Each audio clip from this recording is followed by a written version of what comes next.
just thought I'd pop in and say hello. It's been really crazy. I don't know whether you've ever had moments where everyday living is just a chore. Well, everything for me is like a chore at the moment. So I'm really, I have to say I'm struggling a bit, but I thought I'd come on. I've got two things to talk about tonight.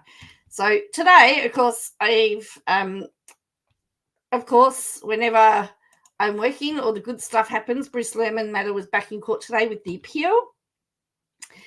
And his lawyer has said that his lawyer has admitted that he's essentially unemployable and may have to join OnlyFans to make some money. Yes, that was said in court today. Plus, I've wanted to do a catch up on Katie Joy. I mean, I guess it's fair to say that I've sort of been Katie Joy'd out as well. I lost my joy over Katie Joy. I just really needed to take a big step away from that. But I've just, as I said, I've just had no desire. I just have not had the energy to do anything. I get up, I go to work, I do what I have to do, and then I come home and I sleep, unfortunately. Yay, we're here.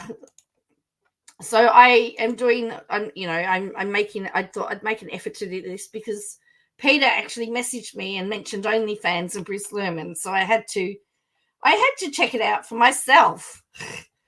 So let's have a look. And apparently his lawyer also says he's the most hated man in Australia. I could think of a few other people that I hate more. Bruce Lehrmann unemployable and may need to go on OnlyFans or something silly like that to make money, his lawyer told. Now, interesting, Dr. Matt Collins, KC, actually was in the federal court today in Sydney for this matter, despite the fact that he's got another matter in Melbourne. So he obviously left the Melbourne matter to the juniors to do. That's featuring two politicians as well. That's a big case in Melbourne. So he actually decided that it was important that he deal with this matter. So yes, I could not think of unless he's going to get his $10,000 a night Thai masseuse.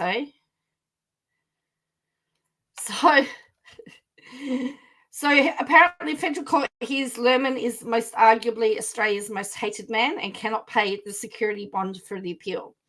So Network 10 has rejected an allegation by Bruce Lehrmann that it employed bullying tactics to insist the Centrelink recipient pay a $200,000 security ahead of any appeal.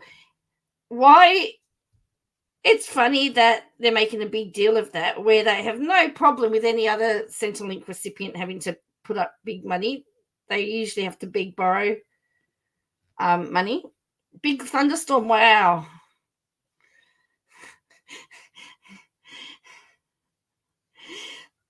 I mean, that would be just like Katie Joy setting up an OnlyFans account. I mean, I have as much desire to look at his as I do of hers. Anyway, so Lehrmann has launched an appeal, and so on Monday he asked the court to stay the costs of the order of $2 million made by Justice Lee in the defamation case and rejected a demand from 10 for security costs order. Lehrmann's lawyer Zali Barrows said her client is too scared to attend court since becoming arguably Australia's most hated man, and the publicity surrounding the defamation trial has smashed his mental health. Oh, KJ and BL could do a collab with Jip Jip. Oh, yes! Oh, that would be an interesting collab. In fact, we could turn it into a game show. KJ, BL, and Jip Jip. Who's the biggest victim? Who's the bigger victim? The court heard Lehrmann was an unemployed young man with his whole life behind him after being called an R, and he could not afford to pay his costs for losing the defamation trial case against 10 and Lisa Wilkinson or provide a $200,000 security bond. I cannot imagine a worse type of defamation than being called an R. But it was him that launched the action. It wasn't as if he couldn't afford to pay, he shouldn't have taken out the action. He was given plenty of opportunity to settle. He was given plenty of opportunity to walk away. He was given plenty of opportunity. Only victims will have followed. Will have followed. I like that. Gee, we're in fine form tonight, hey? The application for security, of course, is pretty much a bullying tactic to shut down this appeal because they know my client will not be able to come up with 200 grand. Where's all these rich friends? It's a bit rich, Ten and Wilkinson, asking to put 200K when they are one of the contributors as to why he's pretty much unemployable. He bought the action. It was him. He sued them. How can you say you've contributed to him being unemployable when it was his action? Anyway, the only shot he'd probably ever have in making money is by going on OnlyFans or something silly like that. But other than that, they know that he cannot come with this. Ten's barrister, Dr. Matt Collins, KC, rejected the bullying claim and asked the court to ensure Lehrmann can pay some of his client's costs of the appeal. I don't want to be seen to be acquiescing to the allegation that the bullying tactics on the part of the respondents.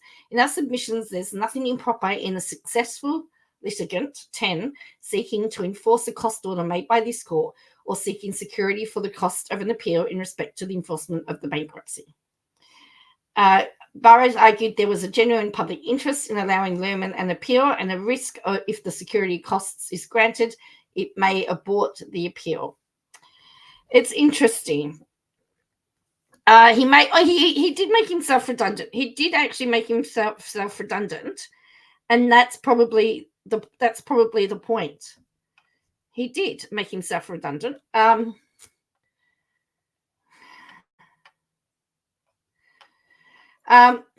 of the barristers were there, so they obviously had their juniors on in the unless they appeared via. Chrysanthou and Collins are actually opponents in the Melbourne case, so they must have had their juniors happening in Melbourne.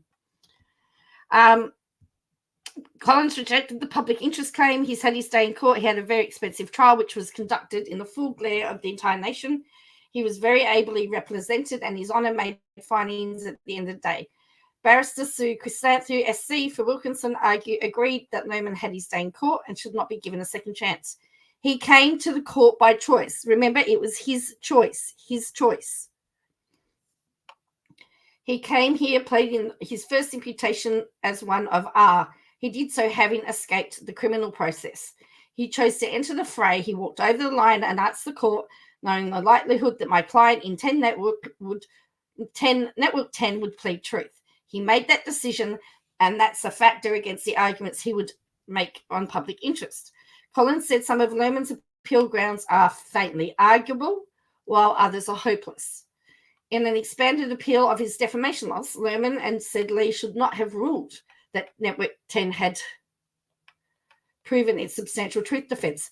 Collins told the court Lehrmann was served with a bankruptcy notice on the 8th of August, but his client would not move forward with the bankruptcy until Justice Wendy Abraham had made her decision. So she's reserved her decision.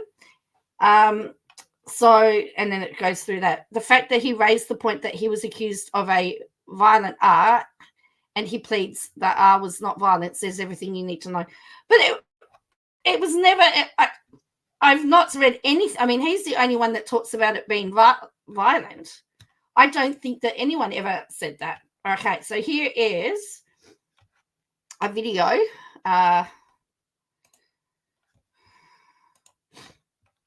Broke and seeking vindication.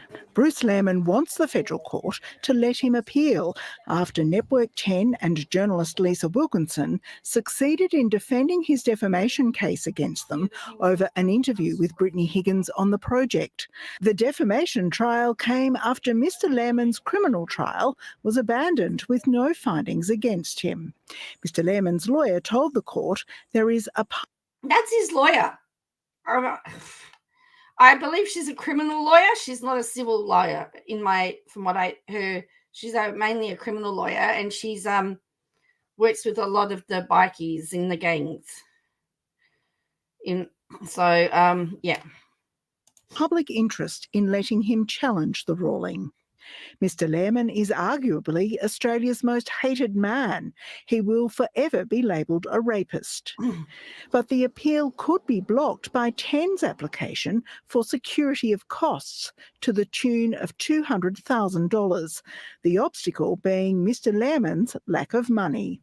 The only way to make money would be to go on OnlyFans or something silly like that. How would you be having your lawyer saying that you are so broke you've got to consider doing OnlyFans? Wouldn't that says everything that you need to know, doesn't it? Ms. Burrows blamed his parlous financial situation on the media coverage, which brought a sharp response from TEN's lawyers. The truck was coming towards Mr. Lehrmann in the form of the program that night, but the cause of his impecuniosity can't be laid at the feet of the respondents. Oh, Matt Collins he's a wordsmith. He manages to fit words, amazing words. Mr. Collins pointed out it was Mr. Lehrmann who had brought the matter to the civil courts and kept the attention on the case, with Lisa Wilkinson's barrister calling on the court to ignore the claim. Why should he get another day in court at the cost of the respondents?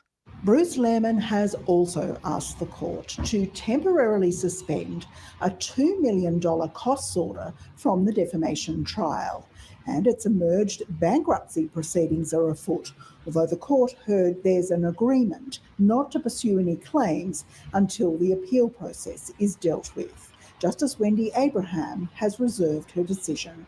Elizabeth Byrne, ABC News. So that was from the... he's got some front. If there was a male version of KJ, I think we've got the male version of KJ here, in my opinion. Oh, gee whiz. Has she changed? So she's changed the way that she does her Instagram now. Interesting. So I've not paid much attention to her for a while. So we'll have to just wait and see. So she's reserved her decision now as to what's going to happen. So we've just got to wait. I want to see how Brucey would write a description to Louis.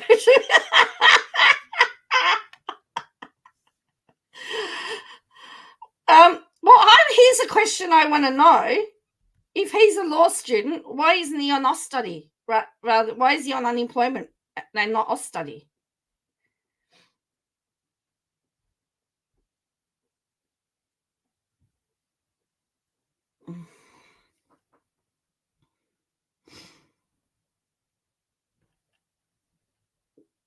Unless he's not doing it full time, but I'd love to know.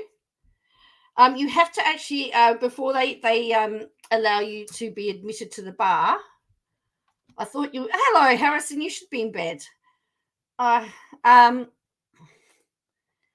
got sprung, didn't I?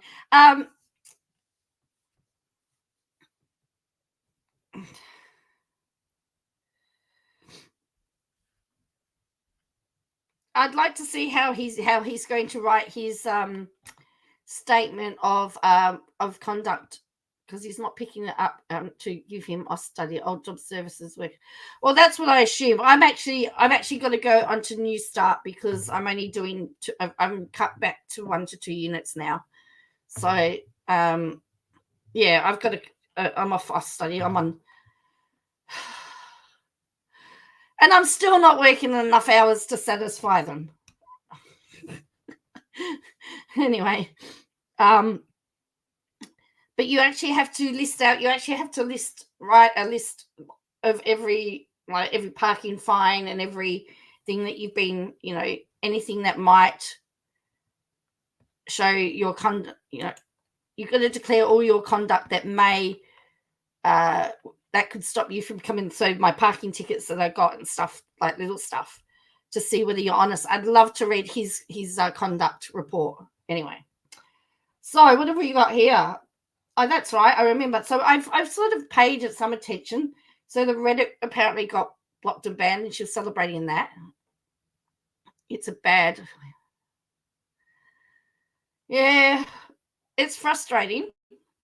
Well, it's funny because I can't qualify to be doing anything myself. I've got to go to a job provider, and despite the fact that I do 4 days a week work.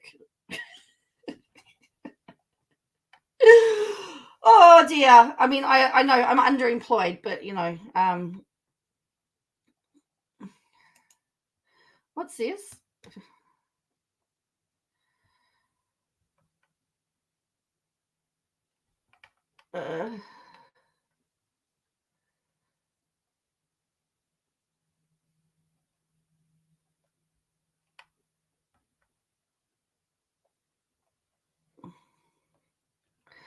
That's interesting. Actually, I don't know whether blocking the sale was actually the wisest thing to do if she's going for child support.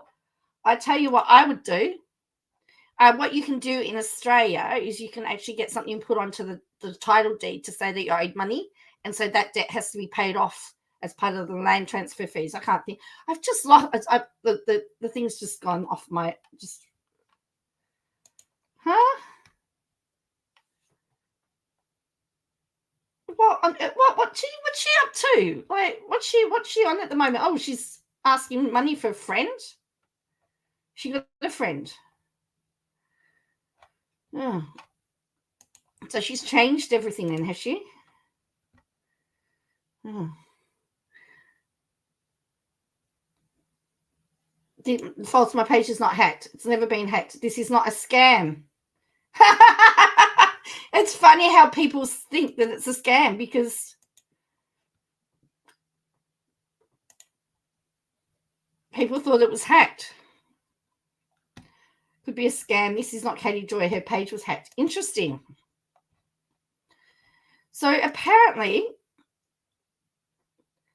her ex-husband Angela and James were arranged to be married.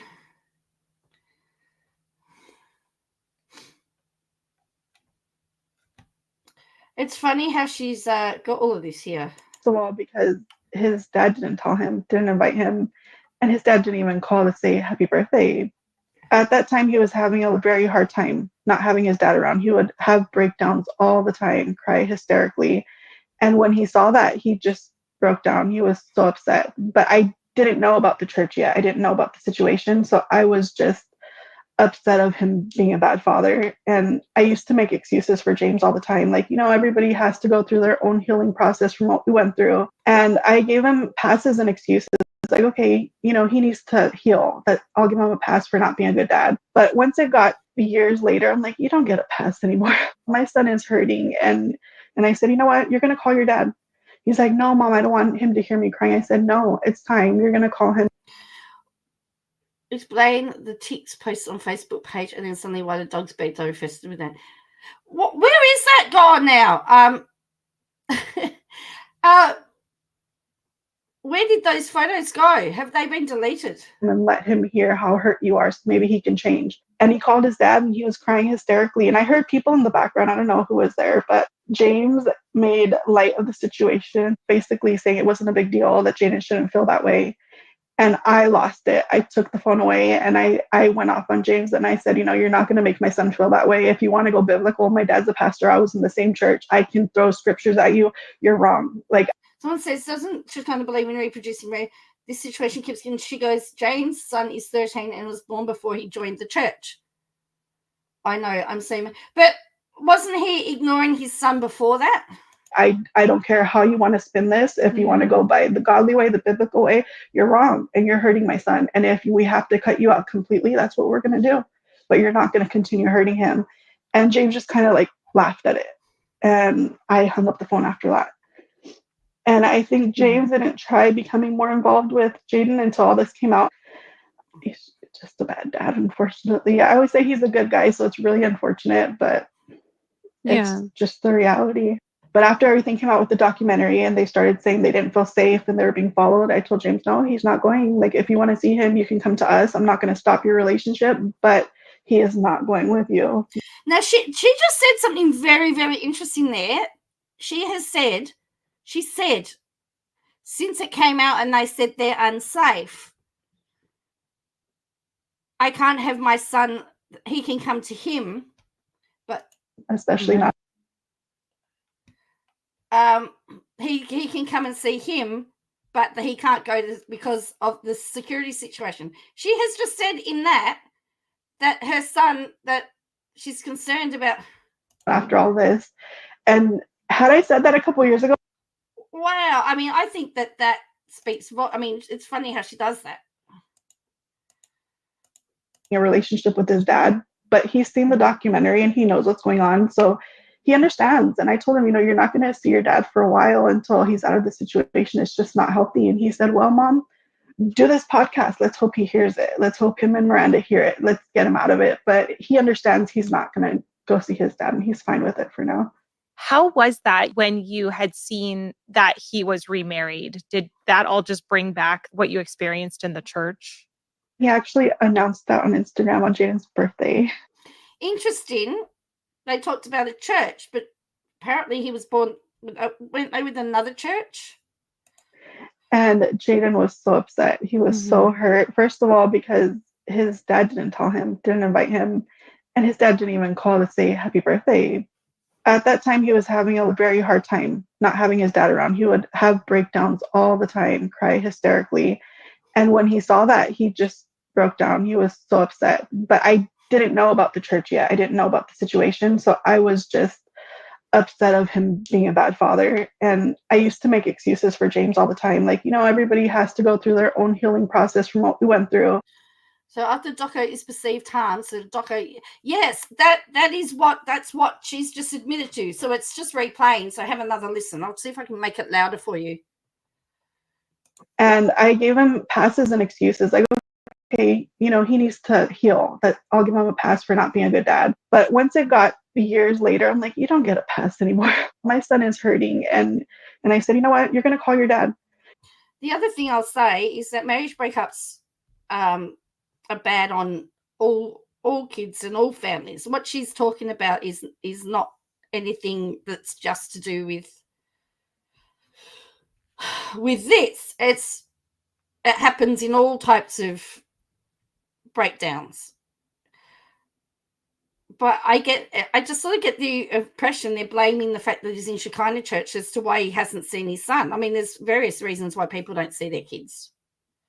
He's like, no, Mom, I don't want him to hear me crying. I said, no, it's time. You're going to call him and let him hear how hurt you are, so maybe he can change. And he called his dad and he was crying hysterically. And I heard people in the background. I don't know who was there, but James made light of the situation, basically saying it wasn't a big deal, that Jaden shouldn't feel that way. And I lost it. I took the phone away and I went off on James and I said, you're not going to make my son feel that way. If you want to go biblical, my dad's a pastor. I was in the same church. I can throw scriptures at you. You're wrong. Like, I don't care how you want to spin this. If you want to go by the godly way, the biblical way, you're wrong and you're hurting my son. And if we have to cut you out completely, that's what we're going to do. But you're not going to continue hurting him. And James just kind of like laughed at it. And I hung up the phone after that. And I think James didn't try becoming more involved with Jaden until all this came out. See, he tried to be more involved with his son until all of this came out. All right, we're coming up to that. Who was the person who made him feel up? So she said he tried to be more involved with him until the doco came out. Now watch. He's just a bad dad, unfortunately. I always say he's a good guy, so it's really unfortunate, but it's just the reality. But after everything came out with the documentary and they started saying they didn't feel safe and they were being followed, I told James, no, he's not going. Like, see, once the doco came out and they said they were being followed and unsafe, I told James no. So he was seeing his son, by the sounds of it. If you want to see him, you can come to us. I'm not going to stop your relationship, but he is not going with you, especially not after all this. He's not going with you.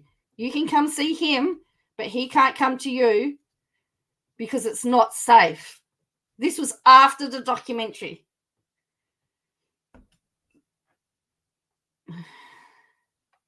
Have been through this with kids. This is not about church. 100 other things are behind this. So this is another family who can't reconcile after that documentary. Correct. Well, and it sounds like short order cook, by her own admission, he was seeing the son before the documentary came out. And had I said that a couple years ago, Jaden would have been so upset and started blaming me for not having a relationship with his dad. But he's seen the documentary and he knows what's going on. So he understands. And I told him, you know, you're not going to see your dad for a while until he's out of the situation. It's just not healthy. And so until he's out of the situation.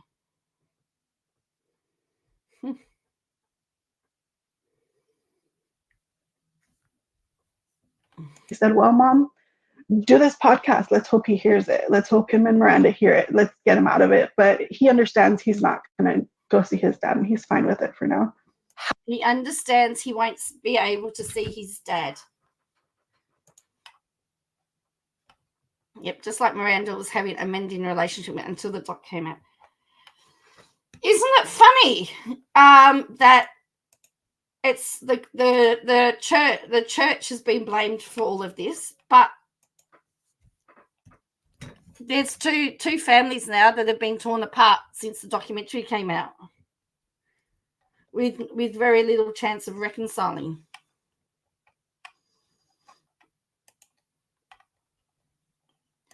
That is what the focus should be on. Because, and it's interesting that they didn't push her on that. I mean, obviously they wanted their, they didn't want to have that discussion about the fact that, because there was, I mean, my first thought was, well, hang on a minute. You were seeing this.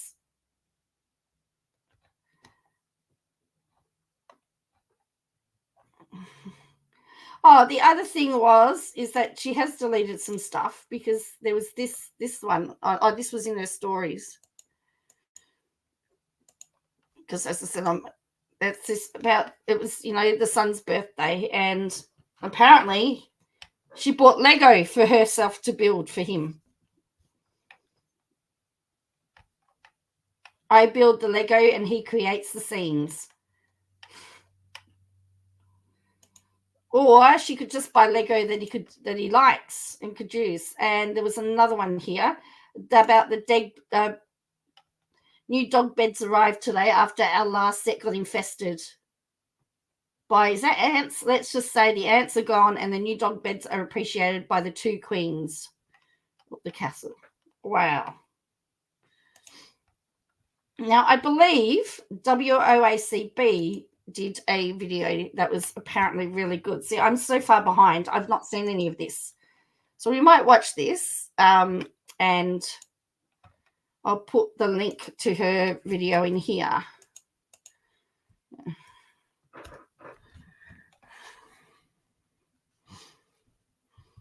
Oh, and the other thing is that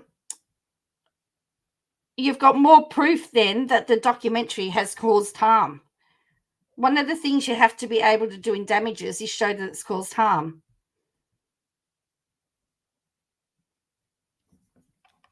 So let's have a look at this. I haven't seen this. It says the denial diaries, the stories of. So ants attracted by food or water, why not just wash the beds? That only need to throw out if it was ticks or fillets.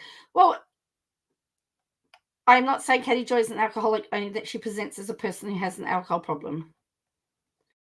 Yeah, okay. Well, and you can treat them anyway as well, can't you? You can treat all of that and give them a good wash.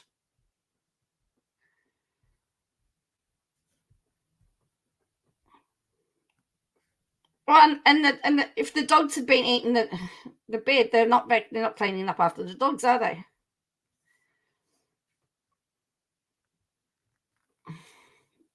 All right, so let's have a look at this.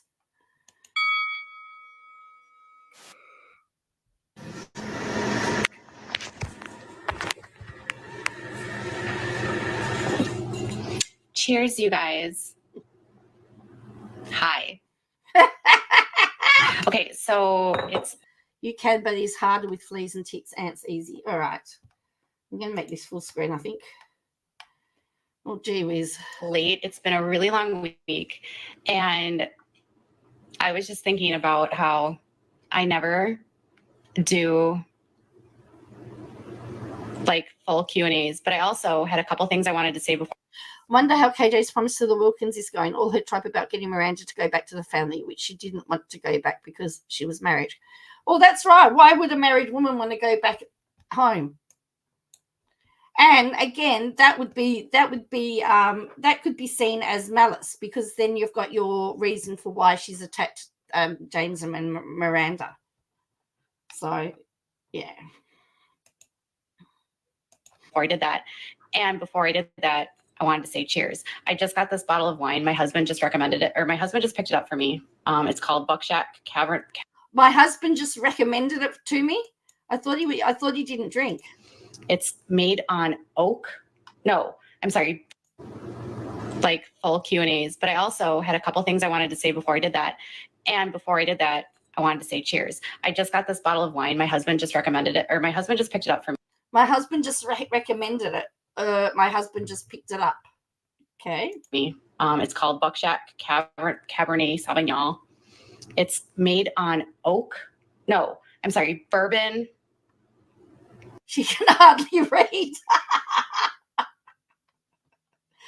Oh. Something bourbon. Bourbon barrels. It has like a very rich Cabernet flavor, but it has like this hint of what do you call it? Like bourbon. And Look at that face. You took the words right out of my mouth. He's apparently sober. How does he know? That's right.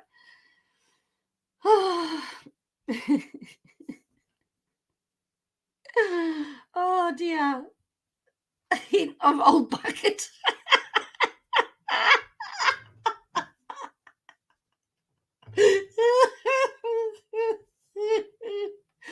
Oh, that pause is hilarious.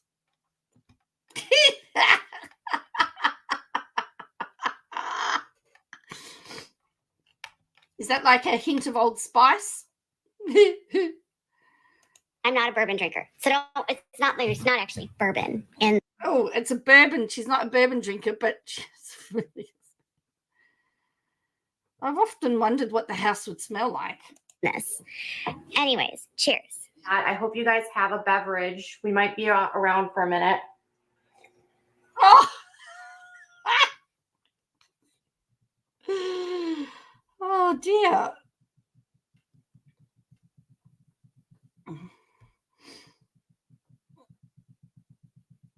Oh, look, there's the old couch. But, you know, before we start, I want to make sure everyone's doing okay. And get your wine o'clock, guys. Okay. There's an hour. This is an hour long. This is 54 minutes. This is 54 minutes of her drinking. Oh, this is a whole takeoff of her wine o'clock, 24 hours. Oh, look. Does everyone have their Jesus juice? Okay. Or so let's do this. I want to take a quick intermission.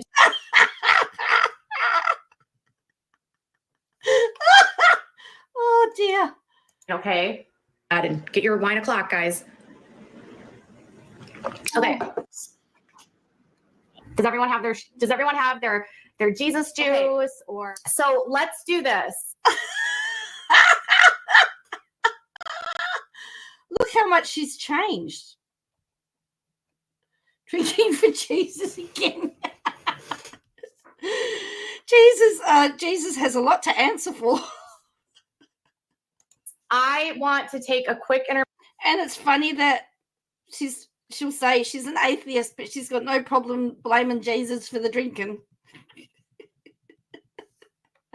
an intermission to fill up my water. And by the way, it's water. I don't drink during these live streams. So I'm going to take a quick break to fill up my my water. I'm going to invite you guys to join. If you'd like to join and share your thoughts on Bertolino. The next day. Let's get started on Josh Duggar.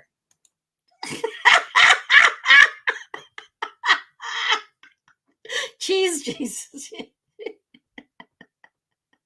Well, strike me down as I'm blessing the Margaret River vineyards tonight.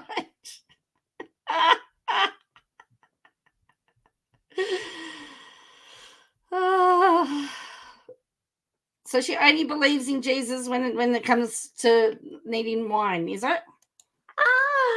You guys got your wine? I got my wine. I'm cue up my haters accusing me of being an alcoholic. All right, let's go. So hang on. So on the previous one, the one on the left, she says I don't drink on live streams, and then she's talking about her wine. What's in Katie's cup? You'll never know. So she wasn't mentally or emotionally ready to show her dashboard. There's her water. She's pouring her water into her cup. And yeah, I am not high again. I don't get high. I don't know what you're talking about. I am not. Oh, look, there's a someone. She needs someone to drink with. Actually, there is a song called Coffee with Jesus. So I guess she could say wine with Jesus. There's her YouTube thingo. Not drunk. I don't get drunk. Why do you guys think that I get drunk or get high? I'm a mom that works a lot, and I don't have time to get drunk. And I would not. I'm not high. I'm drunk. Not get drunk on YouTube. That would just be ridiculous. With a channel this large, I would never. And no, that was the other thing. People were like, you're always drinking on live streams. Look, it's water. This cup has water in it. Just water. Sorry, not trying to be super exciting. It's water. But she's in the Snoop suit.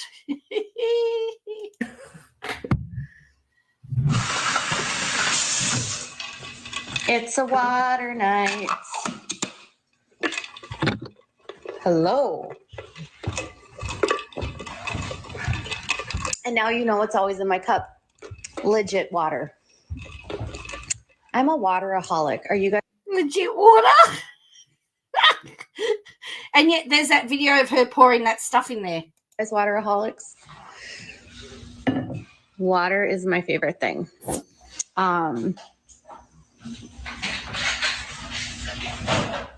I wish I had wine, but I don't. I'm not drunk, I'm stratospheric. I went to Graceland yesterday. Graceland, Grazeland. I've got some footage of it. I'm going to do. I remember to take some. And it's like a, you got to pay to get in, but it's like a foodie's heaven. There's a whole, they call it Sweet Street, which is all just desserts. And then there's a street food section, but it's really multicultural and lots of different food. And one section, there's a stage and they have performers, and then there was a DJ down another end. But I counted 4 bars, so she would love that. As Jesus asked Jesus, he turns water into wine. That's right. Maybe the go comes in as water, and when she sips it, it comes out as wine. Me my wine. Water tonight for me. What did he just say? Did he say making my wine? And now you know what's always in my cup. Legit water. I'm a wateraholic. Are you guys wateraholics? Water is my favorite thing. I wish I had wine, but I don't. Making my wine. Making my wine. Why would you be saying that if he was teetotaler? I don't talk like that. I don't drink alcohol, and I don't go like that. Wateraholic. Are you guys wateraholics? Water is my favorite thing. I wish I had wine, but I don't. Me and my wine.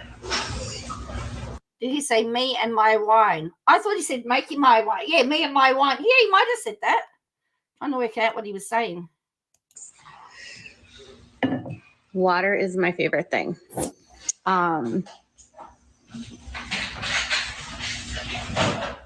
I wish I had wine, but I don't. Me and my wine. Yes, it's me and my wine. So why, if he doesn't drink, why is he talking about his wine?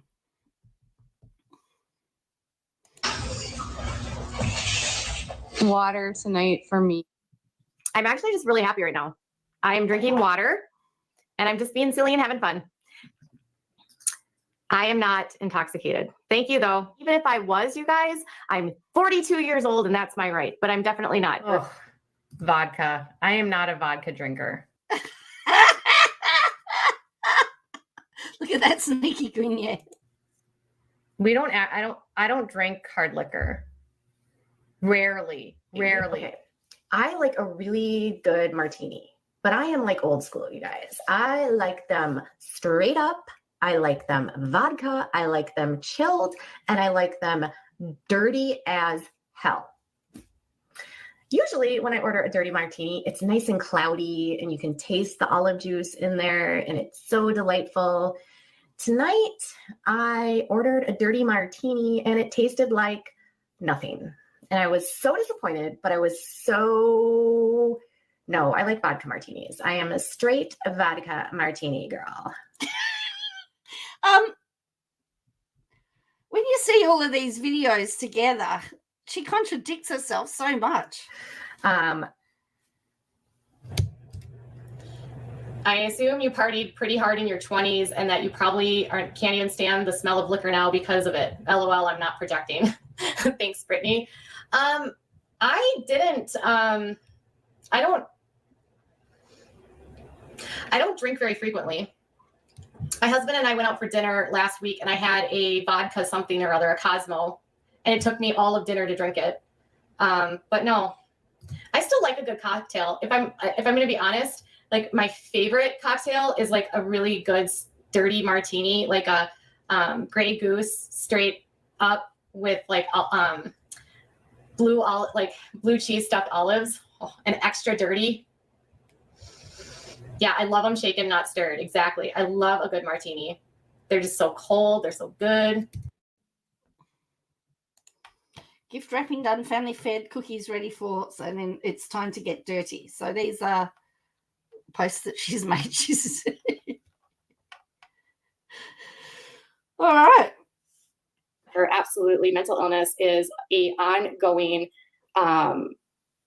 process. And I have ADHD. I'm very, very, very, very, very honest about that. That was another comment I got in my comments earlier today was like, how are you so going to judge other people online? Like, is your life so perfect? Like, I bet there's skeletons in your closet. And I'm like, girl, like, I'm honest with all of my skeletons. I have ADHD, I have OCD, I have anxiety, and I have panic attacks, of which I take medication. I've had counseling on and off that has helped me with coping mechanisms and managing my behavior. And now, because of my medications working effectively, I don't need to have counseling. It's amazing what it can do when you're taking care of yourself. You better believe that, like, if my doctor tells me to do something, I am on it. Like, those olives were not stuffed with blue cheese or anything else. when we started my medication or my Smarties for ADHD, my doctor was like, you can't do this, you can't do that. I don't want you to drink wine. I don't want you to drink alcohol. I don't want you to drink anything else. I don't want you to take any other illicit Smarties. So I take it extremely serious. I don't mess around with it. First off, I'm on an extended release medication. It lasts for 12 hours.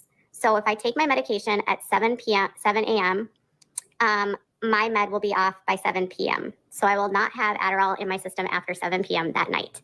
At that time, if I want to have a glass of wine, I can. My doctor has been very clear with me that I can have a glass of wine. First off, I don't drink to get drunk, and I would never have more than that because I don't want to counteract the benefits because it's a depressant. And it's legal for me to do that. And as long as I'm not having like drinks, 7 drinks a night, like if I have a glass of wine, which typically during the week, I'll have like 2 glasses, maybe 3 glasses of wine. That's it. And I never in one. Is that a night or a week? Setting. Like last night I had a single glass of wine. I drink far less than I've ever drank in my entire life now. But my doctor was like, you can't do this. You can't. Eddie's on wine, the very thing she did, absolutely not about someone. She do that the other day, did she? Can't do that. I don't want you to drink wine. I don't want you to drink alcohol. I don't want you to drink anything else. When you're on these meds, you should not be getting drunk. No, but you can have a glass of wine. And I will always tell you guys this, like, you need to talk to your doctor and you need to have that conversation with your doctor about like what's okay and what's not okay. And my doctor specifically said, you can have a glass of wine, just don't get drunk. Anyways, like I'm on antidepressants as well, which technically, no, I can still have, I'm not on Wellbutrin. My doctor said I can have a glass of wine. So I'm going to go off the recommendations my doctor makes. She's the one that prescribes everything. She's the one that knows everything that I'm on. And I love how they've, isn't it fun? It is funny. It is hilarious. I was going to say there's still like 50 minutes to go yet. So I was going to come on for a short time, but this might be a bit later than, yeah. But yeah, this is hilarious. That's it. My doctor was like, you can't do this. You can't do that. I don't want you to drink wine. I don't want you to drink alcohol. I don't want you to drink anything else. What was I saying? Oh, you guys, my Adderall's wearing off. Oh, cheers. It's Saturday night. Let's all have some wine.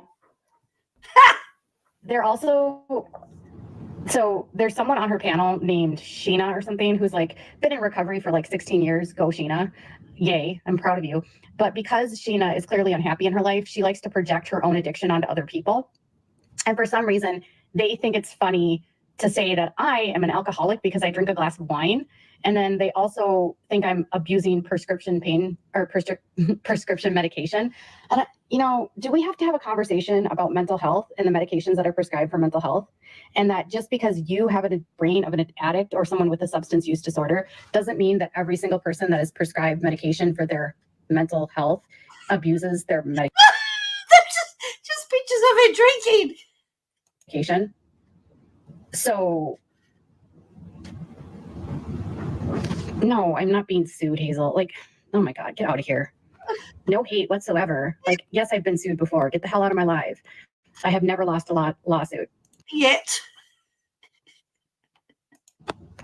So she's like, in their eyes, because Sheena's a recovering addict and because Bree never got help for her gambling problem or her mental illness that she said that she was suffering from that caused her to gamble, I'm now addicted to Adderall and an alcoholic.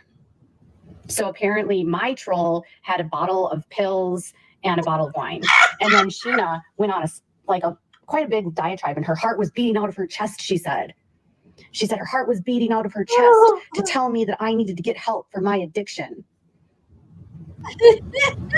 Her heart was beating out of her chest because I need to get help with an addiction I don't have.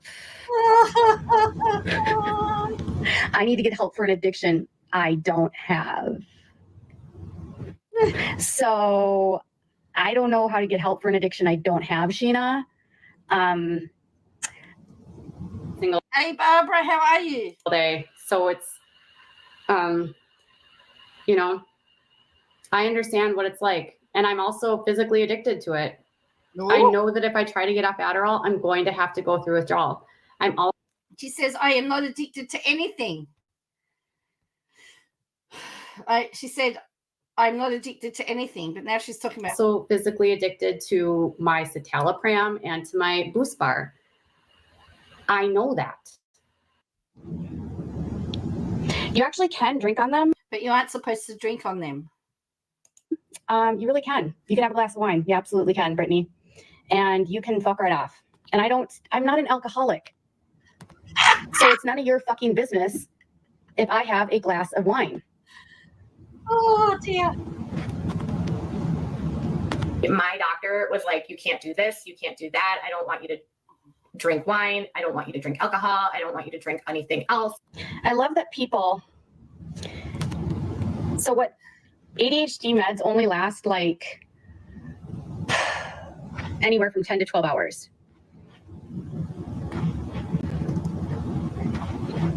So once your medication, She's toasting some of the stuff. Glug a lug, glug a lug. Find me, Luca. Yes. Oh dear. wears off, you don't have any Adderall in your system anymore.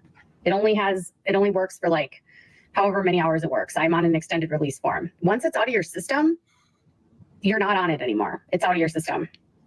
And I got a DUI when I was 24 years old. This is just as funny as the second time. This is my first time, Barbara, so you're getting my real reaction here. Oh dear.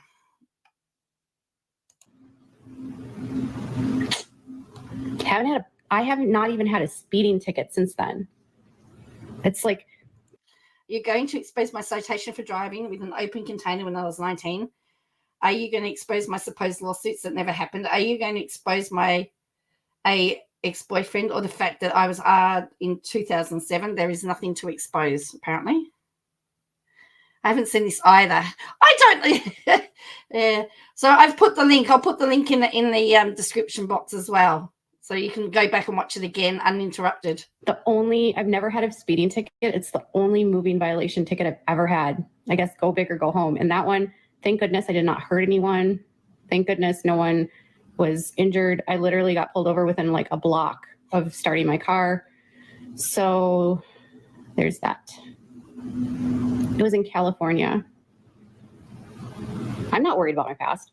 It actually doesn't bother me. Like, people think that it offends me, but I'm honest about it. So it's like, it doesn't offend me. I don't lie about it. I don't hide it. I've actually talked about it on my channel multiple times. I'll answer questions about it. It's not really that big of a deal.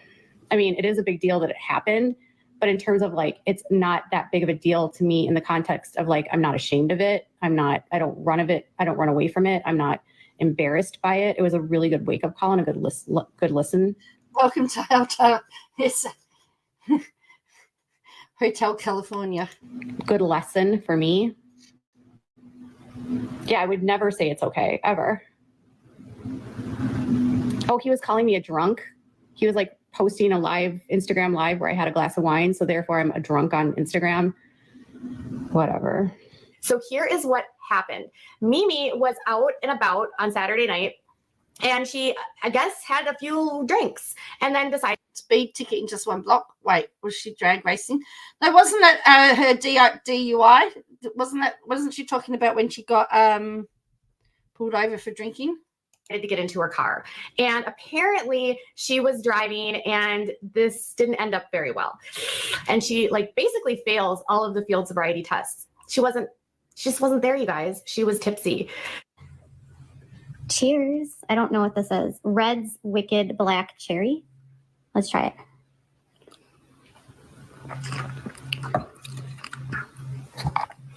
Oh my God, you guys. Let me try it again.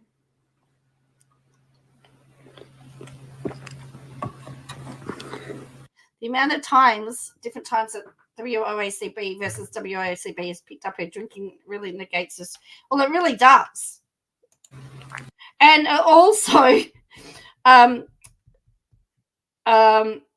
reinforces 7M's lawyers when they say that she was drunk live, because there's so much for.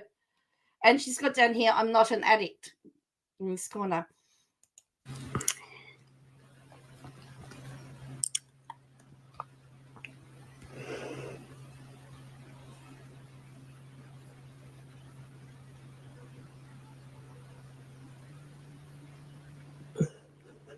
It should be good after the fifth sip.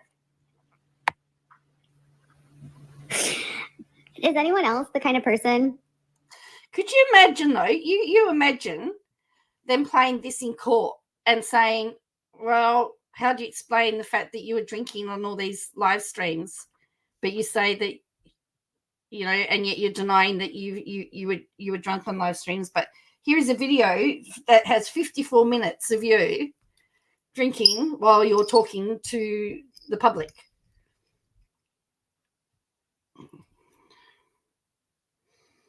Could you imagine sitting there watching this in court? Actually, there was videos played today in the federal court in Melbourne of so yeah, I like when they show videos. It's fun. It is cold. It's like ice cold. It's cold. It's cold as ice. Yeah, I don't think I can waste it. I think I have to drink it.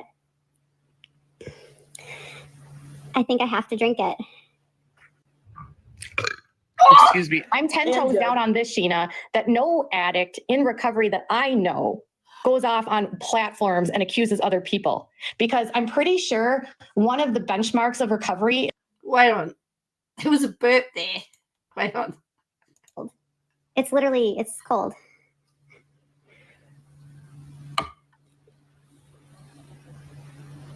Yeah, I don't think I can waste it. I think I have to drink it.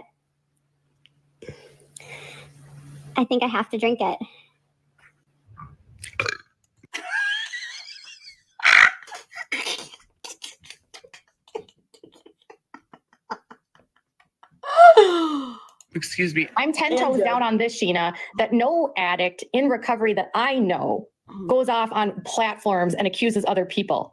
Because I'm pretty sure one of the benchmarks of recovery is to own your own problems and not project them onto other people. And you're actually doing addict behavior by projecting your problems onto me. That's how you can still be a dry drunk or a dry pill popper. You can still be active in your addiction if you're literally using your coping mechanisms to accuse other people. Sheena, listen, no. I'm home. I couldn't talk earlier, but I'm not going to have anyone talk to me when I can't respond back. So, you don't. Oh, okay. I'll take the burp.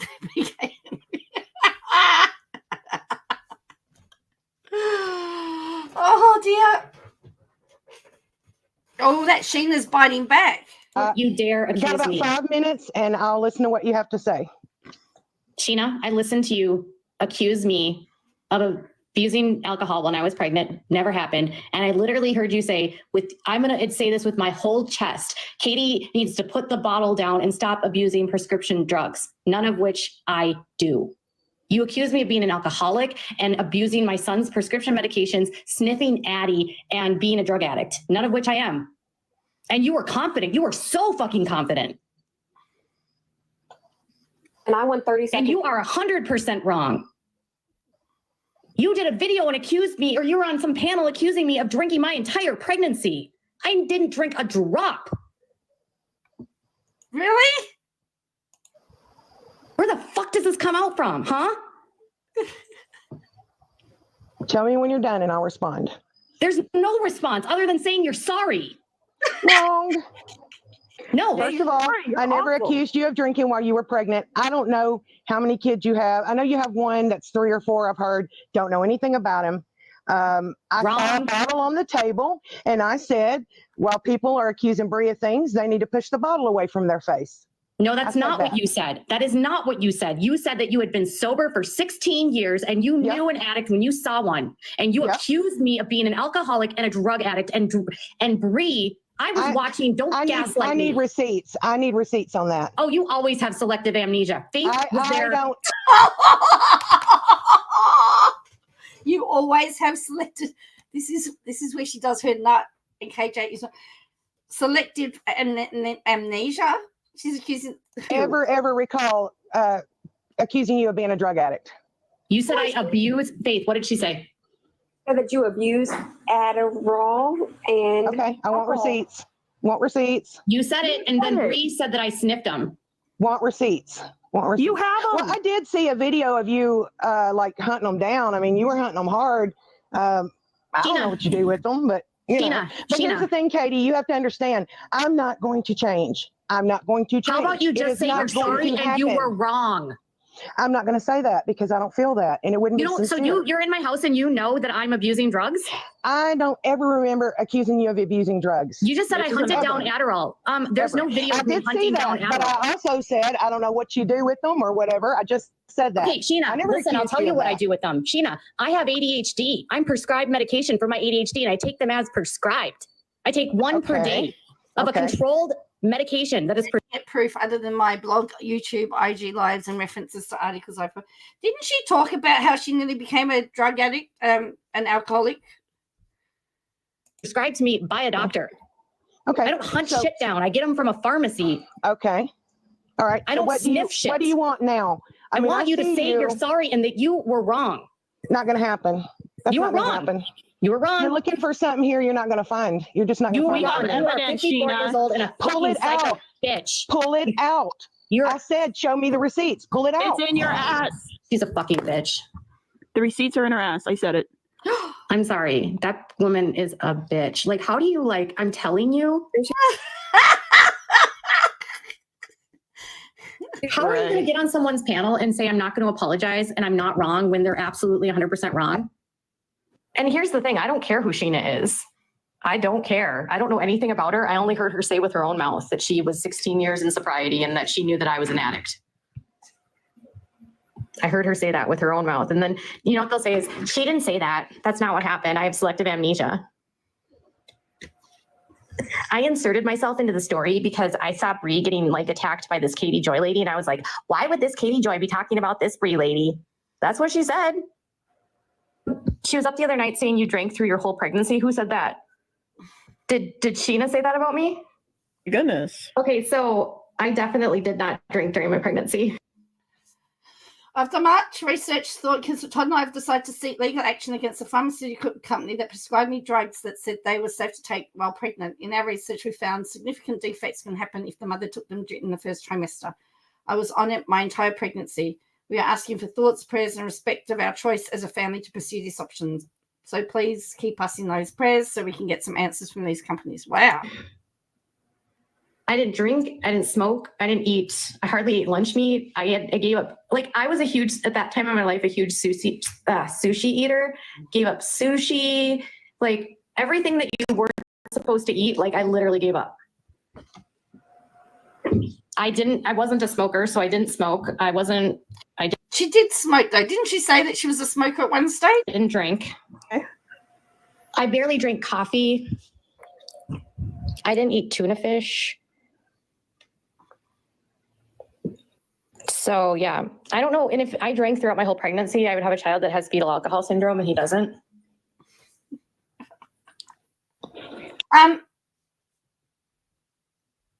That's only if you're an alcoholic, isn't it? Or you drink a lot of alcohol. I wasn't a smoker. Oh, she has admitted to that. Yeah, I thought she had admitted that she was a smoker at one point in time. But Adderall, I mean, if you don't need it and you're abusing it and taking it at high levels, it can increase irritability. I am stating this as facts, Miss Karma, you piece of shit. Can make you more angry. Get the fuck out of my feed. Nobody gives a shit. Fuck off, Lizzie. I'm on Adderall every day, but I'm only on a therapeutic level. I take 25 milligrams. But it does the opposite effect for you. Oh my God, yeah. Oh my God, I'm mellow. Fuck you. Come on, say it. Show your face. Do it now.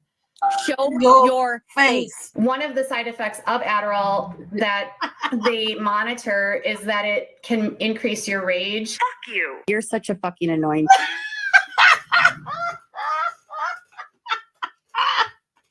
Oh dear. Oh, it's in this video. Okay, so it's in this video. Okay. Piece of shit. It was none of your fucking business. Care about a fucking lawsuit that's none of your fucking business. I'm not going to be told to stop talking about it. I'm not going to be told to not address it. Shut the fuck up. No, I'm not on my second glass of wine. If you have a problem with people having a glass of wine, get the fuck out of my chat. No, I'm annoyed because you guys are just annoying. Why do I have to fucking tell you what's going on in my life? Because you heard someone say something about me. She pops off all the time. I actually am a reporter, so you can fuck off. Take your Karen ass and get out of here. Bye, Chelsea. You're wandering around the garden. Like, you had to come inside. That's actually hilarious. You're psycho too.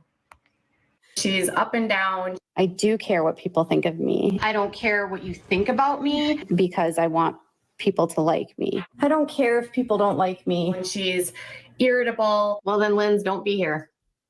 I'll say goodbye to you right now. They will defend everything that bitch does. So I know you guys really love the call-in shows, but those are super taxing for me. I have a really hard time sometimes dealing with like people talking. You have no idea what I look like when I'm not on my meds and how crazy I can get, kids. So you just be thankful that I'm on the meds I am today.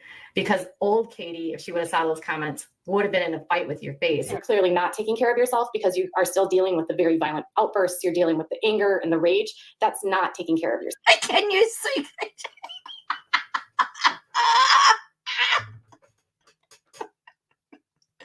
Oh dear. Oh. Maybe that's a new way of reduction, hey? If I'm not kissing your ass, then I'm somehow like, look at the hair. Oh, remember she went for that necklace look. Who inspired that? I can't remember. mean? Is that what it is? Nah, I love you guys. Can we not have a banter back and forth? We're having fun right now, you guys. We're having fun. I haven't been drunk in years. They're in the garden somewhere. It's dark and I can't find them.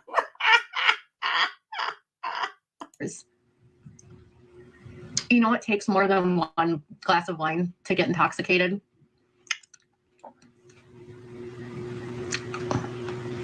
If I were going to get drunk, it would take me a lot. It would take me way more than a glass of wine. Probably like a whole bottle of wine. That would get me drunk. But not one glass. Plus, I don't drink wine very fast. My doctor was like, you can't do this, you can't do that. I don't want you to drink wine. I don't want you to drink alcohol. I don't want you to drink anything else. Can you take on patrol orders case and get a breast enhancement KJ? Oh, that's funny. You wouldn't remember last time you were drunk because you'd be drunk. I don't remember the last time I've drunk because I don't get drunk. It's been so many years. I don't get drunk. My husband doesn't drink. And then we have a child that has a lot of health conditions, and we have had to go to the hospital in the middle of the night numerous times. So we don't drink. It's not conducive with his lifestyle. And I'm almost 42 years old. I have zero interest in being drunk. And then, Mike's Hard Lemonade. You know what you should do? You should start like saying like, hey, this live production was sponsored by Mike's Hard Lemonade. And then just keep doing it and tagging them until they send you free Mike's Hard Lemonade. Oh. That's what you should do. You should get sponsored with Mike's Hard Lemonade. What are you doing? Come on. I feel like if I did that, then people would be like, you're an alcoholic. And I'd be like, well, I'm 40. Bite me. I was wasted on my last live. No. Mm-mm. Oh, I'm thirsty. Does everyone have their drinks and wine? Does everyone have? It's now story time with Katie Joy. Oh, that's me. I have a lot of embarrassing stories. My most embarrassing story was when I was 20. Hey, that was me. People would be like, you're an alcoholic. And I'd be like, well, I'm 40. Bite me. I was wasted on my last live. No. Mm-mm. Oh, I'm thirsty. Does everyone have their drinks and wine?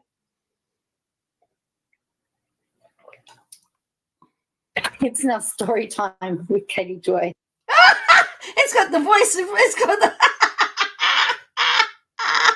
It says voice of Joanne Cochrane. Hey, I'm famous.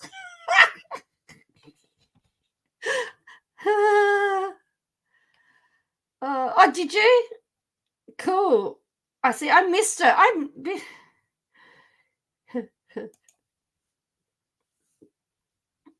have a lot of embarrassing stories. My most embarrassing story was when I was 21 years old and I was in a car. It was like January and I went to an Atmosphere concert. Oh, and, this is the storm. And the rapper Slug was outside after the show, and I started talking to him, and I was really drunk. And somehow I finagled a ride home with him, driven home by his girlfriend. I hope she had a laugh of yours. I don't even remember when I said that story time with Katie Joy. It was a good line. And I was so wasted. I was 21, you guys, that I ended up getting kicked out of his car like 4 blocks from my friend's apartment because I was that annoying. Yes. Middle of the winter, heels slipping everywhere, so drunk because Slug kicked me out of his car. All right. Oh, look at the hair. This, like, I have a box of all of my old things. I don't even know what's in here. Now I need to go through this stuff. Okay. I need a box to put all this stuff. This is overwhelming. Okay. So, oh my God. Pictures. Oh God. Oh, did I? I said it so many times. Well, see, there you go. I don't remember. Oh dear. That's good though.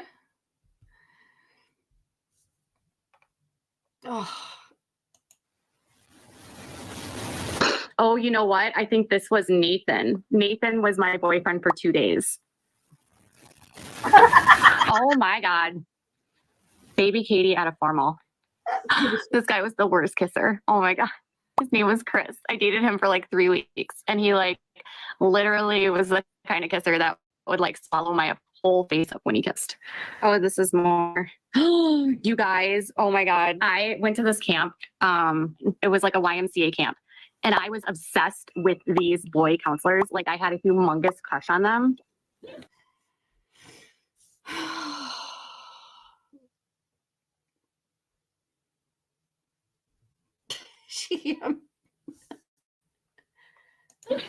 Whoever this guy was, I think his nickname was Head. I was so obsessed with him. This is hilarious, you guys.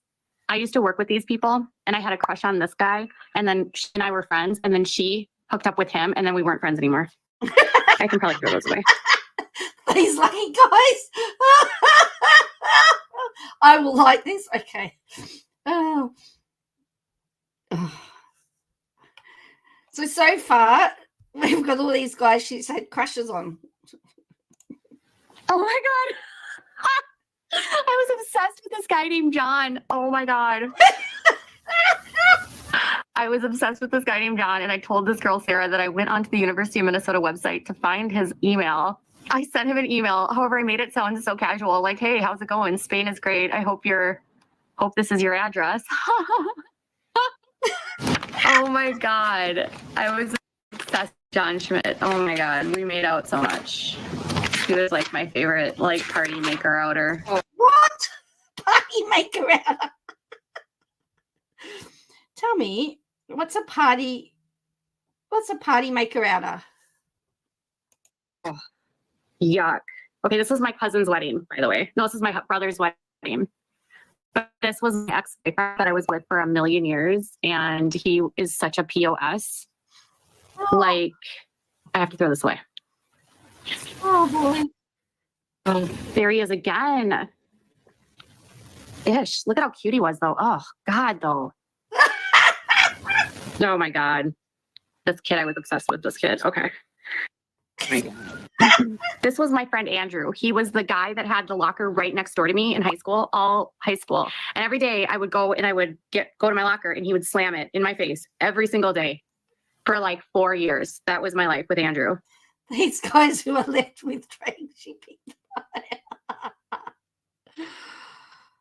Like, why are you bragging that you were with all these guys? The freak. That's when you that's when you have sex, but call it something else so it doesn't count. Well, that's true. Hello, the freak.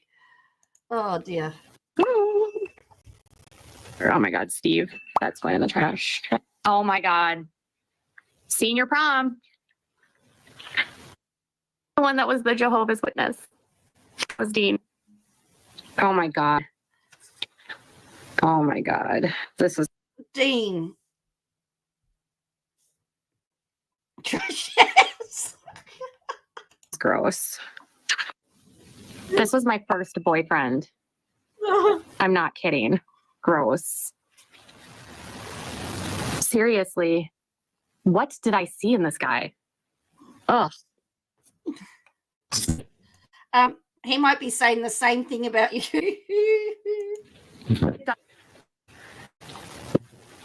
All right, boxes. So it starts, I was 27 years old. It was somebody's birthday and we went to go sing, I think at the Legion or the VA. I can't remember. And we were out and it was near the end of the night. I think it was around maybe 1:30. And I was out, I went outside to smoke because I still would have a cig when I was drinking back then. So she does. She did smoke. And we hadn't been drinking a ton. Like I wouldn't have classified myself as ripped or wasted by any means. I'd only been drinking, like we were drinking pitchers of beer. I love beer, and nobody was like taking shots, or at least I wasn't taking shots there. They loved to take shots, but I was not much of a shot taker at that point in my life. Anyways, this person walks right up to me and they're like, "Katie," and I was like, and it was Nick. We start talking and we're just like catching up. And I was like, well, we're going back to my friend's house. Do you want to come with? Like, I don't know, like you catch up with someone. So he comes with us and we're back at my friend's house and it's getting late and they're getting really, really, really ripped over at Seisha's house. I remember somebody made me a drink, but I wasn't really wanting anything because I had been drinking beer that night. I love beer. And they were making me like a vodka cranberry and I just like wasn't into that at all. And I was tired. I could not keep up with these people. I could not, these were the kinds of friends that would literally go until 7 or 8 in the morning. And I was never like that. I was always like tapping out by like 2. If you were out at the club and you were with a guy and that guy was harassing the fuck out of your girl, right? She is so annoyed, but she will not tell that guy away. I was the friend that told that guy to get the fuck away from my friends. And I would say, my girl's not interested in you. You either buy her a drink and go away, or like buy her a drink and go away, or just go away. But she's not interested in you. She doesn't want to fuck you. You're not going home with her. Leave. Like that was me. I was that girl. And I rarely got so drunk that I like was passing out. I was always the girl that was like never that drunk. I was like the girl like not like, my girlfriends were the ones that blacked out. I was the one that was like getting them home, getting them the cabs. Like, yeah, like that was me. I had my best friend always blacked out. I loved her, but she could not hold drinks at all. Well, she's bi, she says. I was not the designated driver because I was drinking. So we were always like, taking cabs. And I was never like that. I was always like tapping out by like 2. And so Nick was like, well, I can give you a ride home. And I was like, oh, cool. That's awesome. Thank you so much for giving me a ride home. So we get to my house and it was never like, our conversation was never flirty. It was more just like, oh, I haven't seen you in a super long time. Like, do you want to talk? Blah, blah, blah, blah, blah. And we get to my house and I was like, I just bought this house. Do you want to see it before you go? I can show you my house. He's like, sure. Yeah, I can come in. And he stays outside for a while and then he comes in. And why would you encourage someone harassing your friends to buy them a drink? That is not supportive behavior. Well, that's true. He brings his own beer in, which I thought was really weird because I had some at my house. I love beer. And he brought in his own. And then I went, he sat down and then, and then I was like, well, I have to go to the bathroom. And so I went to the bathroom and I left my beer on the table and I came back out and he was like, oh, I have to go back to the car really quick.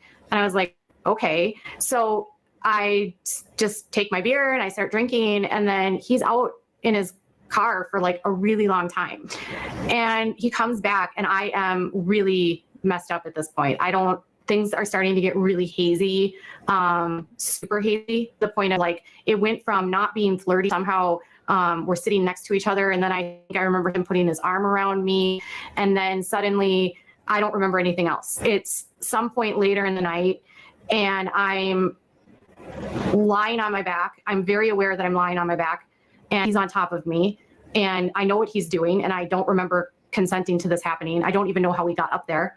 I can hear my dog like barking and rustling at the sheets, and I'm like trying to push him off me, and I say no, and all I remember him saying was, "Oh, just a few more minutes, I'm almost done," and I was like, "No, get off," and then I fell back to whatever it was I was in. I don't remember, and then I never came again. I never came to again, and then the next thing I remembered was I was very groggy. And I had my cell phone right next to me, and I knew something was really, really wrong because I had my shirt was pulled down. So it was really weird. All of the sheets were on my floor. My tank top I had on was pulled down, and my skirt was wrapped up. And this was weird to me because if I would have been in a situation where it would have been consensual, this is not how I would have looked. I would not have had a tank top that was ripped down with my skirt like that. That's not, no, I never. And he was not there when I woke up. He was gone. There wasn't like a note or anything. There wasn't anything. I don't know that I would have expected a note. I just, it was just very bizarre. He was there and then he was gone. And I didn't care if there was a note. Like the last thing I could think about was I want to talk to this guy. I didn't want to talk to him. I wanted to call the cops, but I was so out of it. I couldn't. I immediately felt like no one would believe me, that I was going to be blamed, and I didn't know what to do because while she was out, she was drinking, she invited him into her house. But I've never blacked out like that in my entire life. Never since. One of my funny story of my 20. Wow. Interesting, isn't it? Birthday in Spain, I got so drunk that I passed out on a street, like in Spain. The streets are cobblestone, tiny town, and they were narrow. The cobblestone. I don't know if she was married at that point. No, and I passed out on the street, like with my head down and my feet up the hill. I was diagnosed with post-traumatic stress syndrome disorder. After it happened, I had flashbacks. I had periods of complete where I was extremely numb and like not really present in what was going on. Like lose periods of time. Certain smells and scents would trigger me, like elicit extremely emotional and like violent responses. While they're in the middle of the unconsensual or SA, they're all standing outside the room. Oh shit, someone was murdered in Europe.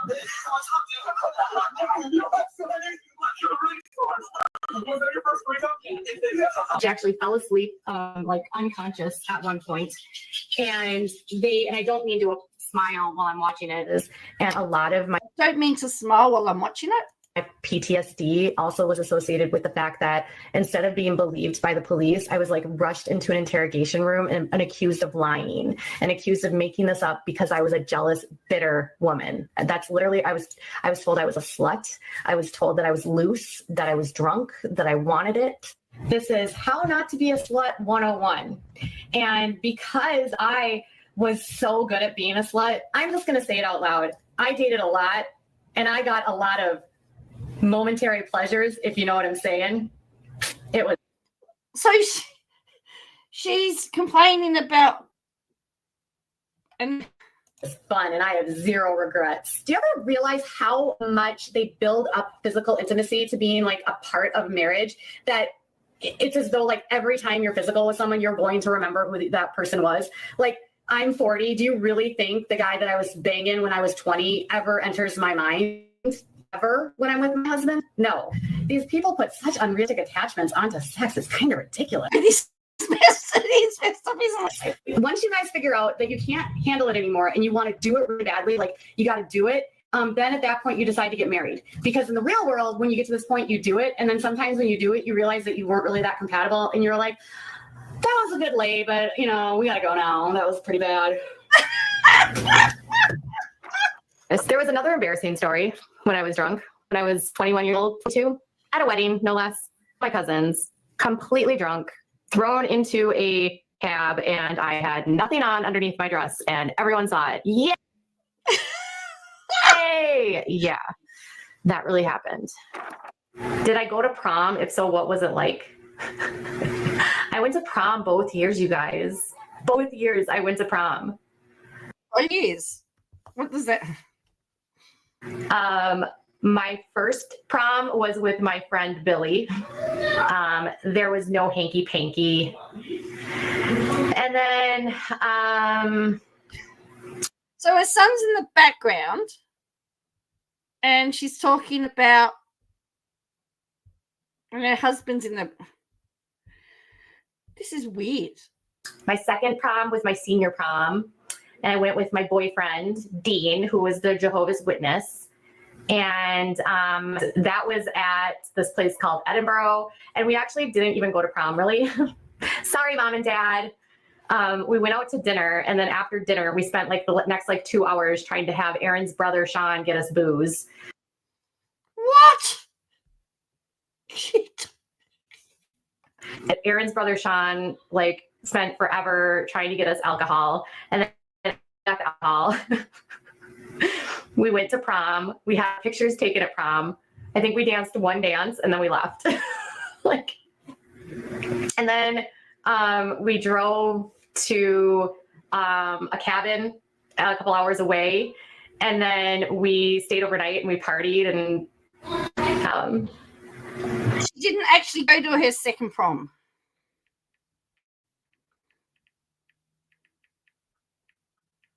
So why did she say she had 2 proms if she didn't go to the second one?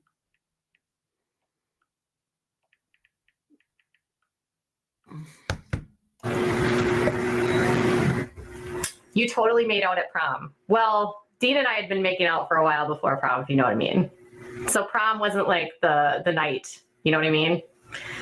Dean and I had been dating for over a year. So let's just say prom wasn't all that eventfully different than any other night with Dean.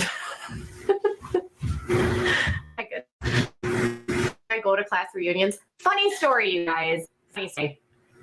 So my class reunion, I haven't been to any of the class reunions, not one, not a single class reunion. So I didn't go to my 10-year reunion because I just didn't want to go. But when my 20-year one came up, I kept waiting for the invite. And I was like, why have I gotten the invite, right? Where's the invite? Where's the invite? Where's the invite? I come to find out that the person who was organizing it knew that I had her blocked on Facebook because I don't like her. We're not friends. And we had a falling out years ago. And she knew that I had her blocked. So literally, she went out of her way not to invite me to the 20-year reunion.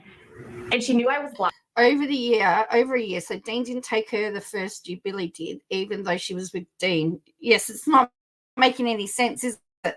Was she cheating on Dean with Billy? She was blocked. And she didn't let anyone else give me the invite. So I missed the 20-year reunion. And I was so mad because I actually wanted to go to that one. So I have never gone to one of my high school reunions because I was bullied so viciously. I've been 22 years out and I've not been to one. Because still 22 years later, I don't want to see these people.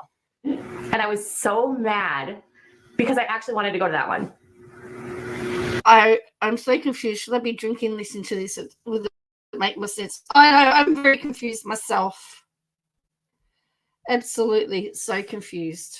You did not miss it. They excluded you. And I was just like, how? You guys are so stupid. I went off on the president of our class. I was like, you're an idiot. Why would you send the evites on Facebook? Half our class isn't even on Facebook. It was the dumbest thing ever. So no, I did not go. That's why you called her an idiot. I was the girl in high school that had a very small group of friends. There was 5 of us, I think, maybe mostly 4. But beyond that, I didn't have a ton of friends. And we were not in the popular group per se, but we were not in the group that wasn't we weren't the mean girls, or we weren't the outcasts. We were invited to everything. I know. Imagine talking about that in when your husband can hear you. Hung out with the girls that were popular. We were invited to their parties, that kind of stuff, but we weren't the popular girls. None of us dated boys from school because we went to a really small high school. In freshman year, I dated a boy that was 2 years older than me, but after every boyfriend that I had or anyone that I dated was from another school. We were kind of the alternative girls, but sort of popular. I don't know. You'd have to ask them. Some of the girls from high school that were like in different groups just said that I was pretty inclusive and just was nice to everyone. Like we grew up in a little inner ring city called St. Louis or St. Anthony, which is right next to Minneapolis. So like it's this tiny little community. It's crazy. It's like the smallest suburb in all of the Twin Cities metro area. So it's literally like that big.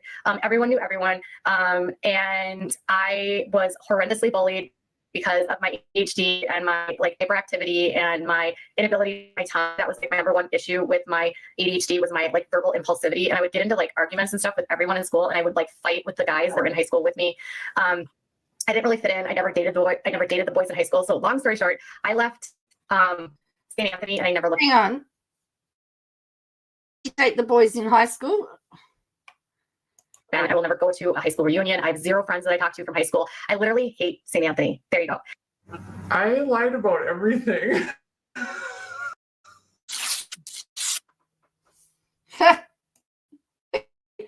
Wowzers.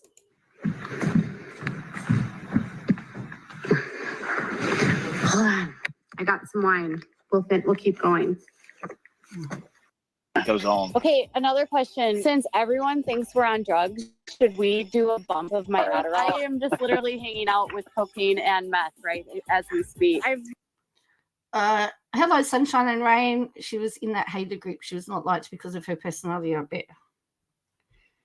Yeah.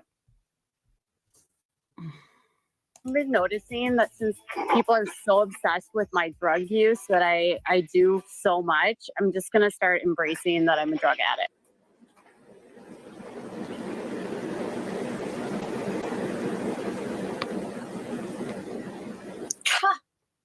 Periscope. Hi guys. Oh my gosh. I've never done a Periscope before.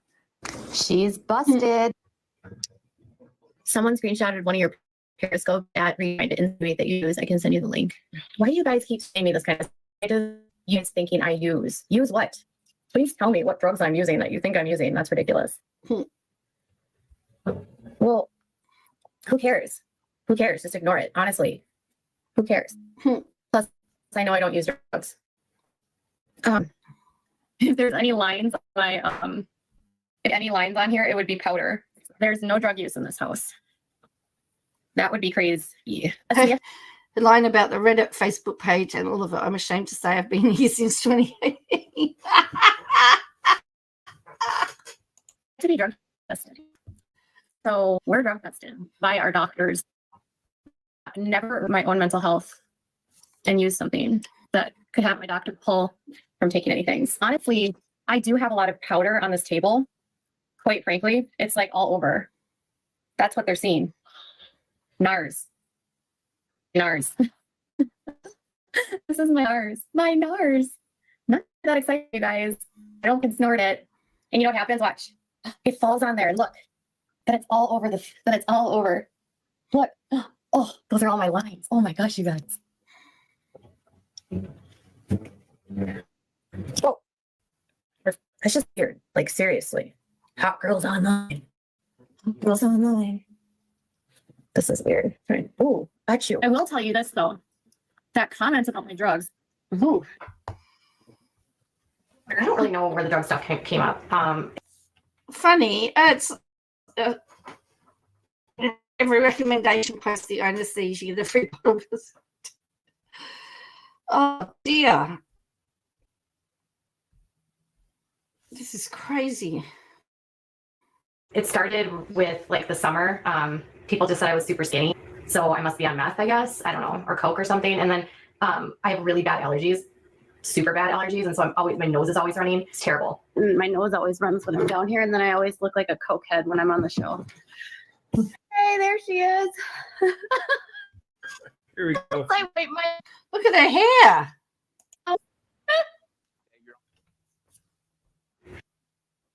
Wow.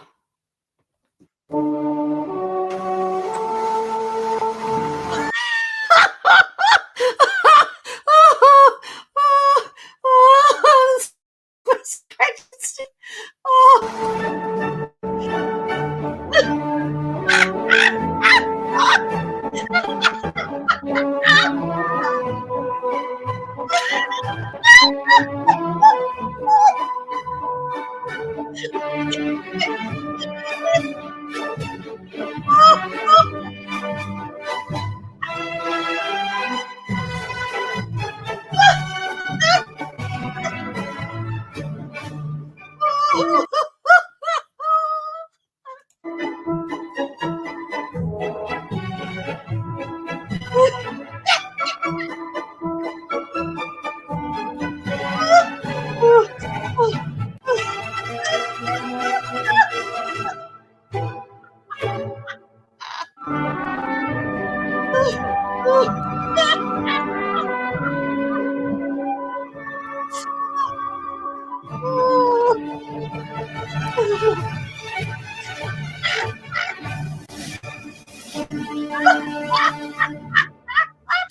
have no problem saying That was classic. that I snort Adderall. Multiple channels have said that about me, by the way. I don't snort Adderall. Never have, never will. If you're one of those people that is shaming me, saying that I'm snorting my Adderall or that I'm taking too much, shame on you. You guys all look stupid for saying that. She was using Adderall. Can I give them some advice though? If you want to get high, guys, grow up and do cocaine or meth like the rest of us. Okay, get off of your closet. Just do the Go real snort stuff, some please. Adderall, Stop being whatever. people. Hang out, ODA black. Oh, it's not some Adderall, she says. Do you think she'll? I don't know. She says it's supposed to erect her hair, so I don't know. I promise you, and I will warn you guys to hug her. So everybody that's there will probably get several hugs from me. And if you don't like that, put that on your name tag so that I'll know. I'm like, okay, I am a hugger. I'm a hugger, but I'm also respectful of people's boundaries. And if I'm super excited, I can be very high strung, especially if I'm not on my Adderall. So it's just going to depend on whether or not I'm Adderalled or not Adderalled. Okay, that's good to know. That's good to know. Can I just sit in the audience and get? Can I just sit in the audience and get drunk? I figured that was good. That was going to be the. She's not motivated. I've been having such a hard time getting ready today, and I had to put this shirt on, honestly, to make me feel motivated, because when I put my mind on my money, then I'm like, all right, let's get to work. Let's get on YouTube. And Snoop Dogg always makes me feel inspired. So I got my mind on my money and my money on my pina colada. who wants to give me some motivation? And when I got my diagnosis of ADHD, my psychologist said that my OCD and my anxiety were not necessarily anxiety, OCD, but they were ADHD that hasn't been treated, because those are subproducts of it. And then once I went on to the medication, like my anxiety has gone away, but my doctor won't take me off of my anti-anxiety meds because Adderall can make you anxious. So she doesn't want me to just be on the Adderall in the event that I could be anxious on it. So, you know, you have to take a mix of cocktails per se of drugs in order to balance you out. Yep. In fact, I can't get intoxicated at all because my son needs 24-hour a day, 7-day a week care with his medications, with his needs. Why is she always drinking in every single scene? And even if it's just a beer, like if you're at home with your kids and you're filming, why do you need to have a beer? It's just weird. You know, these people are ridiculous is what they are. So, hold on. Sorry, I'm going to have a beer. So, anyways. And then every video, every episode I see her in, she's got a beer. I love beer. And I'm just like, I'm just pointing out the hypocrisy. And I'm not playing like, oh, Macy's a drunk, fall down drunk. I have no idea. I'm just pointing things out. Like, I was just trying to be like Macy's Bud Light. She's an addict that seeks out diagnoses of mental illness to get pills. And then to cover up her addiction. Did I, at one point in my life, smoke pot? Yeah, I did. Have I tried a lot of drugs in my life? I have. But just because I'm thin and maybe pick my hands or play with my hair, that doesn't mean I'm a drug addict. And I really actually find that comment offensive. Next question. I assume you have a little problem with alcohol. Since I just covered the same question with drugs, I will address it with alcohol. I can't even tell you how far from the truth this is. Sometimes on my night streams, I have a beer or a glass of wine. But literally, if you know me, you know that I like never have more than one, ever. I used to, not for years. But no, we don't drink. My husband doesn't drink at all. My husband's sober. And I don't really drink very much. I like boy. Her husband's sober, but no, her husband's a teetotaler. That's what she means to say. Because being sober doesn't mean that you don't drink. It just means you're not drunk. I think the last time I had a glass of wine was on Saturday. I had one glass of wine. I might have a glass of wine tonight.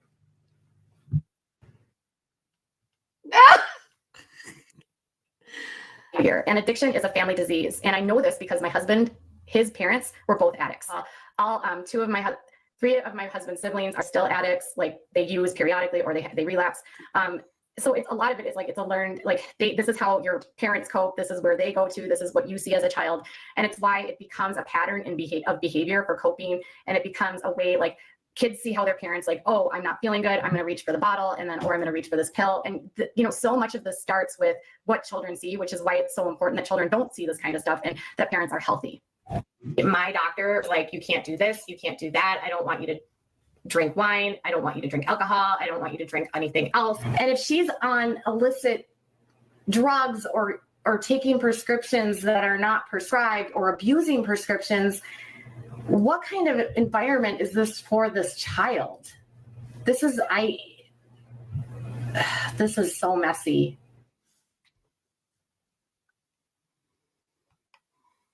But it's hard. Addiction is a family disease. It's like a one day at a time for a lot of people. He was thankfully at a position where he was not fully dependent. So because of the history in his family, the pattern of his drinking was getting more and more and more. And so he just made a choice to quit. Since he's quit, he quit once and then he had like a hiccup. But since this last time he quit, it's been like 5 years or 4 years. Yes. Relapse is normal.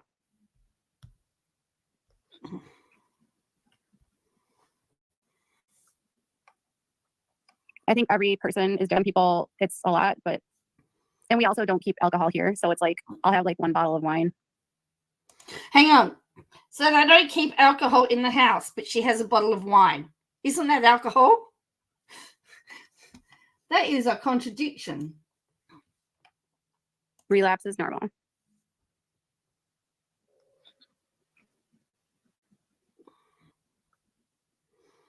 I think every person is different. Some people, it's a lot, and we also don't keep alcohol here. So it's like, I'll have like one bottle of wine. And I don't drink very much, like at all. So she drinks in front of him. What a great. Well, that's the other thing is if you know that he has been an addict or has had issues with alcohol, you don't drink in front of them. In my opinion. Must be kept in. Well, that's right. So she doesn't keep alcohol, but she's got a bottle of wine.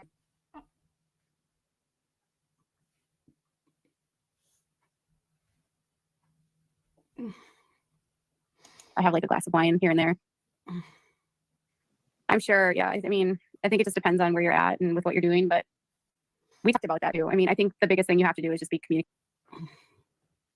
And like, if it were a problem for him, I would not have anything in this house at all. And we didn't for a very long time. So if you did have she wouldn't have anything in the house, but she just said they don't keep anything in the house. Now she's saying that they do have something in the house. When he was first quitting, like I quit him. I think every person is different. Some people, it's a lot, but also don't keep alcohol here. So it's like, I'll have like one bottle of wine and I don't drink very much, like at all. I have like a glass of wine here and there. I'm sure, yeah. I mean, I think it just depends on with what you're doing, but we talked about that too. I mean, I think the biggest thing you have to do is just be communicating. And like, if it were a problem for him, I would not have anything in this house at all. And we didn't for a very long time. When he was first quitting, like I quit with him for a very long time just to like support him. Both of his parents are addicts too. So his mom passed away but she was sober for over a decade before she passed away. And his dad has been sober for a long. But yeah, we were very proud of her. We used to go out for my mother-in-law's sobriety was a much bigger deal to us than my father-in-law's, just because my mother-in-law's alcoholism was a huge part of just the messiness of my husband's childhood. Unfortunately, Hang on. Did you hear that? Oh, and okay. Listen to this. we're addicts. So his mom passed away, but she was drinking while he was trying to keep sober. Didn't she say she could drink, but he couldn't?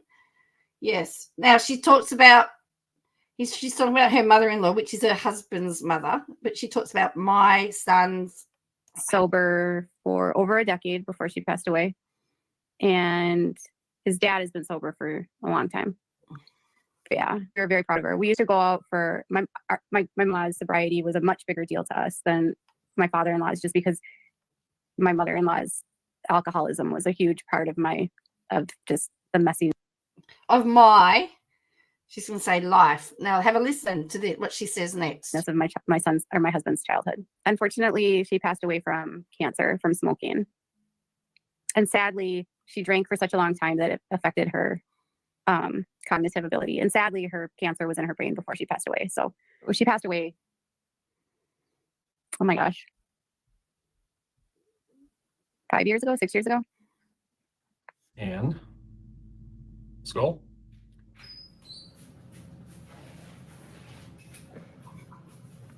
I don't drink hard liquor. I can't even remember the last time I had hard liquor, to be honest. Come here, buddy.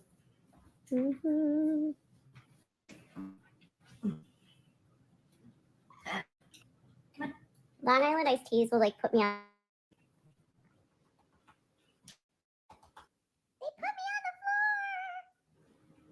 Run in. Mental illness is a huge problem in our world, and I think it's. Right, there you go. So that was WIOAB versus WIOACB. Thank you. That was great. That was actually funny. So I'm going to just put the link in there again so that you can go and have a look at it if you'd like to look at it in your own time. But that was pretty cool. There were some classic KJ moments in that, though.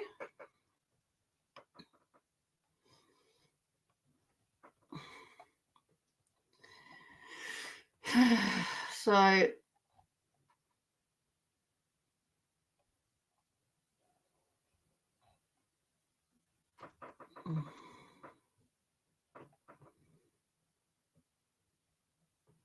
oh no, and my starring role, yes, that's right.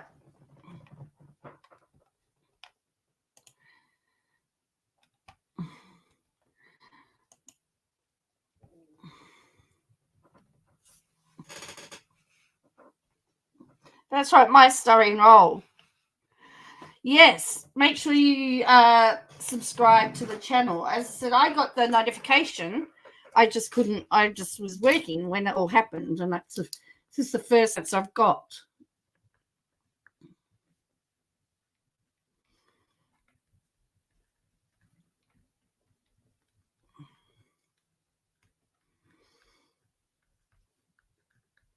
Okay. Anyway, based on that, I'm going to head off now and say goodnight. Look, I'm hoping to get back on soon. Who knows? I just need to get my get up and go. I love that she put that in. Good. Yes, it is actually. Yeah, and it means that there's been lots of research done, using other creators, which is good. So I am.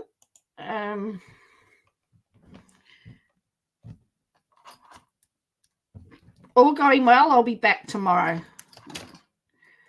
for catch up. But yes, so I think the big news is that I cannot believe a lawyer would actually say to a judge, they can't afford it, they're going to have to do their own OnlyFans. I wonder whether we'll hear that in KJ's cases.